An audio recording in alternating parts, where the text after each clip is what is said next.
নমস্কার। আমার আজকের নিবেদন কবি আর্য তীর্থের লেখা পাপড়ি। আকাশ থেকে হঠাৎ টুকটুক করে ফুল ঝরে পড়ল। লাল, মোলায়েম, তুলোর চেয়েও হালকা পাপড়িরা ছড়িয়ে গেল নিচে বিছানো 718টা জেলা জুড়ে। পাপড়ি ছড়িয়ে গেল তেরঙ্গা ঢাকা কফিনের ওপর, যার ভেতরে নিথর শুয়ে রয়েছেন 5 উগ্রঘাতক শহীদ। ভেতরে কাঁদা সামরিক হাতগুলো তখন মুঠি পাকাচ্ছে প্রতিশোধে। ফিসফিস করে হাওয়া বলে গেল, হিংসার মহামারীর শেষ নেই গো। পাপড়ি পড়ল গিয়ে পরিযায়ী শ্রমিকের ফুটন্ত ভাতের হাঁড়িতে। কাছে বসা কিশোরটা তুলে ফেলার চেষ্টা করতেই দাবড়ানি দিলেন প্রৌঢ় শ্রমিক, রেখে দে, আজ ভাতে খিদে না মিটুক, ফুলের সুবাস তো পাবো।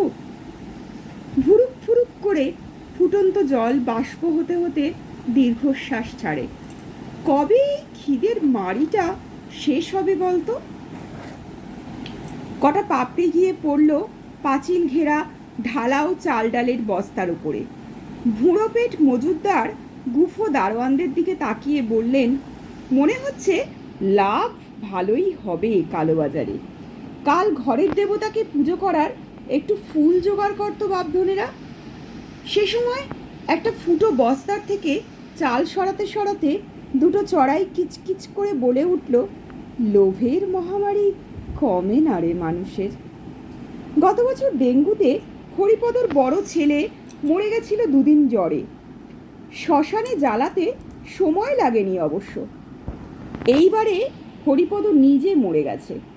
ছোট ছেলে প্লাস্টিকে বাঁধা বাবাকে 4খানা শ্মশানে পোড়াতে না পেরে শেষ অবধি নিজেই নিরিবিলি গর্ততে লাশ পুঁতে দিল।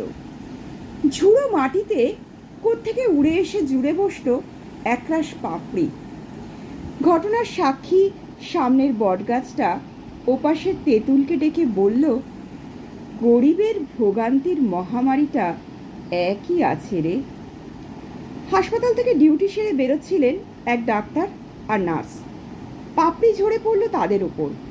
24 ঘন্টা জাগা ক্লান্ত হাতে সেগুলো মাথা থেকে সরিয়ে 3 ফুট দূরত্বে থাকা নার্সকে বললেন ডাক্তার, 1 হেলিকপ্টার ফুলে কত হাজার পিপি হতো সিস্টার? সিস্টার মাস্ক ঠিক করতে করতে জবাব দিলেন, হ্যাঁ, একটা স্ট্যাচুতে যতগুলো হাসপাতাল হতো স্যার। একটু দূরেই পাপড়ি কুড়োতে কুড়োতে বদ্ধ পাগলটা হঠাৎ চেঁচিয়ে উঠল, ভুল খরচের মহামারী, ভুল খরচের মহামারী। পুষ্প বৃষ্টির মতো ওর মাথার উপরে আরও পাপড়ি ঝরতে থাকলো, ঝরতেই থাকলো।